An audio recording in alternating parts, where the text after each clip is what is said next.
La foire internationale de la Haute-Savoie-Mont-Blanc, vous la vivez avec nous et vous la vivez en direct sur le www.rochexpo.fr en ce deuxième jour de foire, en ce jeudi 2 mai. Et bien vous le savez, depuis ce matin, on vous fait découvrir cette journée de l'habitat. Et là, on va s'intéresser à l'espace Conseil Habitat. On reçoit donc sur ce plateau Patricia Viola. Vous êtes notaire également, représentante communication à la Chambre des notaires. C'est bien ça? Exactement. Bonjour. Patrick Vukicevic, vous êtes agent général d'assurance et vous représentez le CDIA. Vous nous expliquerez ce que c'est tout à l'heure.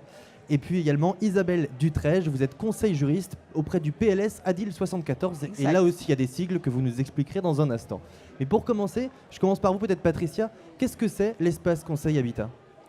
Eh bien, pour nous, l'espace, c'est offrir à vos visiteurs, aux visiteurs de la foire, la possibilité d'avoir des renseignements sur les préoccupations que les clients ont sur leur habitat. J'achète, on est deux, j'achète comment, la plus-value, je vends mon terrain, je veux louer, quel type de bail je dois faire, etc. etc.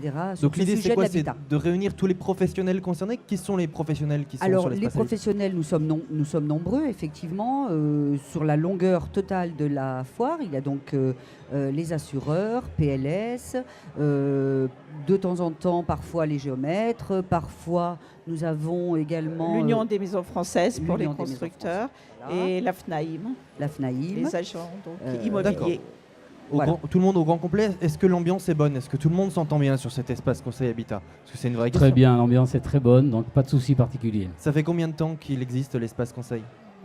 Quelques années déjà. Isabelle le saurait peut-être. Je devrais le savoir, mais ça fait plus de 15 ans. Ah oui. D'accord, plus de 15 ans. Oui, et donc ça fonctionne bien. Alors expliquez-nous vos différentes structures respectives. Les notaires, alors, comment vont-ils?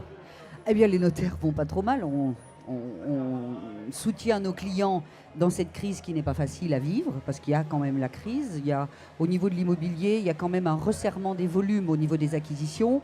Ce que nous vivons en Haute-Savoie, c'est le maintien des prix. C'est assez surprenant pour l'instant. On pense quand même qu'avec le rétrécissement des volumes, à terme, il peut peut-être y avoir une petite baisse des prix. Tout le monde dit c'est bientôt fini, mais en fait non. Non. Vous savez, déjà en 2008, on disait ça, et ça n'était pas bientôt fini, puisque ça s'est plutôt bien maintenu. Grâce à la Suisse? Probablement en grande partie, et puis grâce également à des taux d'intérêt extrêmement intéressants. Je crois que c'est le plus bas historique au niveau des taux d'intérêt, donc ça aide beaucoup à l'investissement. Maintenant, il est quand même important que le système bancaire suive la volonté des gens, parce que les Français, et notamment les Hauts-Savoyards, sont des gens dynamiques, travailleurs, ont des fonds, ont des travails avec quand même une certaine sécurité, même s'il y a un taux de chômage comme dans la France entière, et ils ont des volontés d'acquérir. Donc, soutenons ces projets, c'est l'économie de notre département. On voit des images actuellement, c'est en direct de votre stand, de ce que vous pouvez proposer là-bas. J'imagine qu'il y a de la documentation, qu'il y a des conseils. C'est quoi les conseils qu'on donne aux gens? Faut acheter maintenant, faut attendre, faut revendre maintenant? Alors, au niveau des ventes, je pense que c'est le moment de vendre, effectivement. Les plus-values se sont un petit peu stabilisées depuis la fin de l'année, donc c'est le moment de vendre. N'hésitez pas. En termes de prix, comme je vous ai dit, la baisse n'est pas encore là. Donc, je ne crois pas que ce soit utile de l'attendre, parce qu'à mon avis, il n'y aura pas de baisse. Il y a toujours énormément de gens qui arrivent dans les Savoies pour acquérir. Et quand on sait qu'il y a 85% des gens qui veulent se mettre chez eux, comme on le dit, eh bien, il y aura toujours une forte demande. Et si l'offre n'est pas en face, les prix resteront les mêmes. Donc, achetons. Patrick Vukicevic, le marché de l'assurance, quant à lui, connaît-il une crise ou est-ce que tout va bien dans le monde de l'assurance? Je dirais qu'il connaît la crise comme un peu partout. Cela dit, ici en Haute-Savoie un peu moins qu'ailleurs, puisque l'économie va bien quand même en Haute-Savoie. On a la chance également d'avoir la proximité de Genève, donc une activité économique avec Genève qui tient également, qui a même tendance à se développer, puisqu'on s'aperçoit qu'il y a beaucoup de constructions, beaucoup de nouveaux frontaliers qui viennent s'installer en Haute-Savoie. Et donc on va dire que l'activité assurance suit effectivement et se porte bien. Vous représentez le CDIA, on en a parlé en tout début de ce plateau. Qu'est-ce que c'est? Alors le Centre de documentation et d'information de l'assurance, c'est un organisme qui a été mis en place par les fédérations françaises d'assurance. Cet organisme est là pour donner de l'information simplement auprès des collectivités, auprès des gens qui ont besoin d'une information claire et neutre, je dirais. C'est ça, c'est la neutralité qui compte. C'est de dire, voilà, je ne passe pas par mon assureur qui est une marque, je passe par le centre pour avoir une information la plus neutre possible. Exactement. Nous ne sommes pas là pour vendre des contrats d'assurance. Nous sommes là pour donner des conseils simplement à ceux qui veulent effectivement, notamment en matière d'habitat, puisque nous sommes sur le stand Habitat Conseil. Donc tout ce qui est lié à la construction, à l'assurance dommage ouvrage, l'assurance multirisque habitation, l'assurance de copropriété, l'assurance notamment en matière d'acquisition d'appartements, de prêts bien sûr, liés au financement d'un appartement ou d'une maison. C'est difficile d'avoir la confiance de ses clients quand on est assureur? Non, je ne crois pas. C'est une confiance qui devrait bien sûr exister entre le client, l'assuré et son assureur, puisque c'est toujours compliqué de lire les contrats qui sont très longs, etc. C'est effectivement compliqué, donc il y a une relation de confiance qui doit s'établir. Les contrats sont toujours compliqués, bien sûr nous sommes là pour les expliquer. Il y a toujours des choses qu'on peut ne pas appréhender ou apporter au moment d'un entretien. Mais je crois que fondamentalement, c'est le lien qu'il y a entre un professionnel de l'assurance et son client, et donc le respect et je dirais le professionnalisme. Est-ce qu'il y a une concurrence nouvelle avec peut-être des assureurs pure players, comme on dit, qui sont uniquement sur Internet? Est-ce que ça existe ou pas vraiment? Bien sûr que cela existe et on le voit de plus en plus. Donc l'assurance peut s'acheter, je dirais, sur Internet. Il y a une multitude d'intermédiaires d'assurance, mais je dirais que le réseau d'agents généraux et de courtiers en matière d'assurance est l'essentiel en matière d'assurance sur le marché d'assurance. Et donc tout va bien? Tout va bien. La question qu'on vous pose le plus aujourd'hui? Oui. Alors c'est les problèmes notamment du libre choix en matière d'assurance maladie frontalier. Vous savez que la loi risque de changer et d'imposer aux frontaliers de souscrire un contrat d'assurance auprès de la CMU, de passer par le pot commun de la CMU, d'avoir effectivement auprès des privés une mutuelle adaptée, parce qu'il faut savoir que ces gens-là sont soignés des deux côtés de la frontière.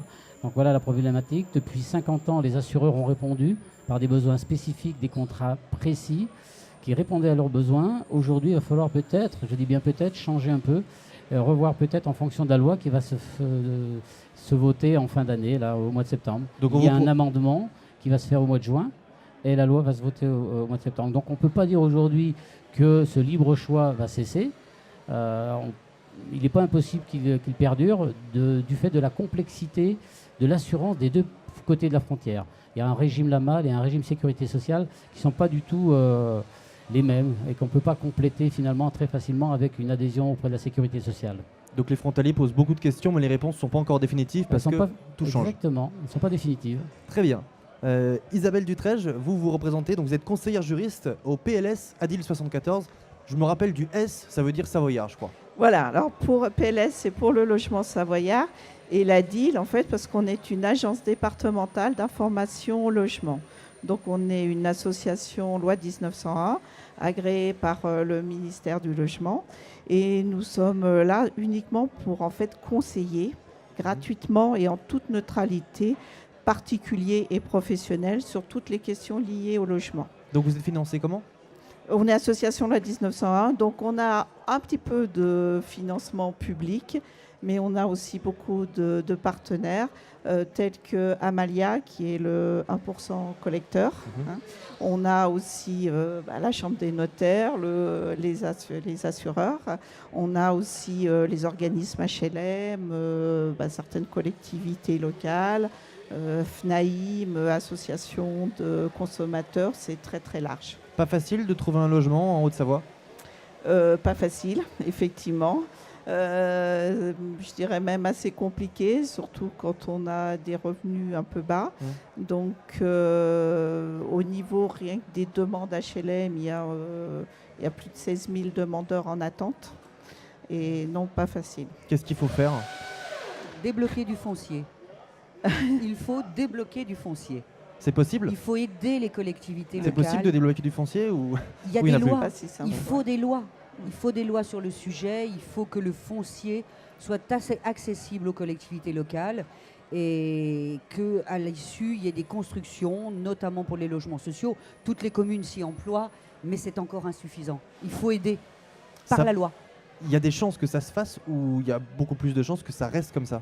Oh non, si tout le monde s'y met dans nos instances gouvernementales, je pense qu'on peut trouver des solutions. Il y a un travail à effectuer, mais il y a des solutions. Vous partagez tous les trois ce constat ? Il faut débloquer du foncier ? C'est le même avis pour tout le monde ? Je pense que ce sera pas...